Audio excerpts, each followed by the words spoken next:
December 2023 current affairs. ചലച്ചിത്ര മേഖലയിലെ സമഗ്രമായ സംഭാവനയ്ക്കുള്ള ഈ വർഷത്തെ ദാദാസാഹിബ് ഫാൽക്കെ അന്താരാഷ്ട്ര ചലച്ചിത്രമേള പുരസ്കാരത്തിന് അർഹനായത് യേശുദാസ്. UA ഖാദർ ഭാഷാശ്രീ സംസ്ഥാന സാഹിത്യ പുരസ്കാരത്തിന് അർഹനായത് ശ്രീധരൻ ചെറുവണ്ണൂർ. രാജ്യത്ത് ഏറ്റവും സുരക്ഷിതമായ നഗരം ഏത്? കൊൽക്കത്ത. രാജ്യത്ത് ഏറ്റവും സുരക്ഷിതമായ 10 നഗരങ്ങളിൽ കേരളത്തിൽ നിന്ന് ഇടം പിടിച്ച ഏക നഗരം കോഴിക്കോട്. ഈ വർഷത്തെ ഇന്ദിരാഗാന്ധി അന്താരാഷ്ട്ര സമാധാന പുരസ്കാരത്തിന് അർഹനായത് ആര്?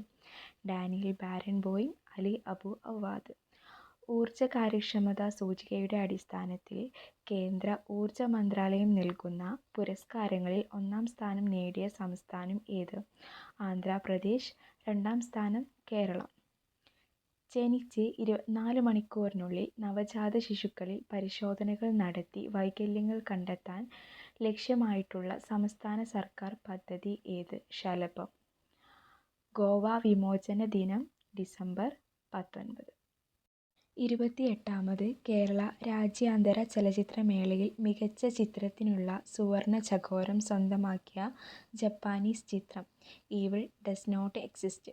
28ാമത് കേരള രാജ്യാന്തര ചലച്ചിത്രമേളയിൽ മികച്ച സംവിധായകനുള്ള രജത ചകോരത്തിന് അർഹനായത് ഷോക്കിർ ഗോലിക്കോവ്. ചിത്രം സൺഡേ. 2023 ഡിസംബറിൽ അന്തരിച്ച പ്രമുഖ കോൺഗ്രസ് നേതാവും മുൻ മന്ത്രിയുമായ വ്യക്തി ആര്? KP വിശ്വനാഥൻ. IPL ടീമായ മുംബൈ ഇന്ത്യൻസിൻ്റെ പുതിയ ക്യാപ്റ്റനായി നിയമിതനായത് ആര്? ഹാർദിക് പാണ്ഡ്യ. 2024 കേരള സയൻസ് കോൺഗ്രസ് വേദിയാകുന്നത് എവിടെ? കാസർഗോഡ്.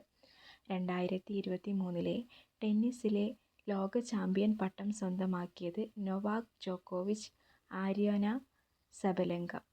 ഐക്യരാഷ്ട്ര സംഘടന അന്താരാഷ്ട്ര ഒട്ടക വർഷമായി ആചരിക്കുന്ന വർഷം ഏത്? 2024. വിജയ് ഹസാരെ ട്രോഫി ക്രിക്കറ്റ് ടൂർണമെൻറ്റിൽ ചാമ്പ്യന്മാർ ആയത് ഹരിയാന. ലോകത്തിലെ ഏറ്റവും വലിയ ഓഫീസ് സമുച്ചയം നിലവിൽ വരുന്നത് സൂറത്ത്. 2023 ഡിസംബറിൽ ഫിഫ വനിതാ ഫുട്ബോൾ റാങ്കിങ്ങിൽ ചരിത്രത്തിലാദ്യമായി 1-ാം സ്ഥാനത്ത് എത്തിയ രാജ്യം ഏത്? സ്പെയിൻ. 2023 ഡിസംബറിൽ BCCI പിൻവലിച്ച 7-ാം നമ്പർ ജേഴ്സി ഏത് ക്രിക്കറ്റ് താരത്തിൻ്റേതാണ്? മഹേന്ദ്ര സിംഗ് ധോണി. വനിതാ ടെസ്റ്റ് ക്രിക്കറ്റിൽ റൺസ് അടിസ്ഥാനത്തിലുള്ള ഏറ്റവും വലിയ വിജയം കരസ്ഥമാക്കിയ രാജ്യം ഇന്ത്യ. 2023 ഡിസംബറിൽ കേരളത്തിൽ സ്ഥിരീകരിച്ച കോവിഡ് വകഭേദം JN.1. രാജ്യത്ത് ആദ്യമായി ജല ബജറ്റ് തയ്യാറാക്കുന്ന നിയമസഭാ മണ്ഡലം ധർമ്മടം. 2025 മുതൽ വിമാനയാത്രയ്ക്ക് ഗ്രീൻ ടാക്സ് ഏർപ്പെടുത്താൻ തീരുമാനിച്ച രാജ്യം ഏത്? ഡെൻമാർക്ക്. ദേശീയ ന്യൂനപക്ഷ അവകാശ ദിനം അന്താരാഷ്ട്ര കുടിയേറ്റ ദിനം ഡിസംബർ 18. കേരള കാർട്ടൂൺ അക്കാദമി ചെയർമാനായി തിരഞ്ഞെടുക്കപ്പെട്ടത് Sudheer Nath. Secretary A. Satheesh. 2023 December 16 Boston പാർട്ടിയുടെ എത്രാമത് വാർഷികമാണ് ആചരിച്ചത്? 250. 1773 ഡിസംബർ 16 തുടക്കം.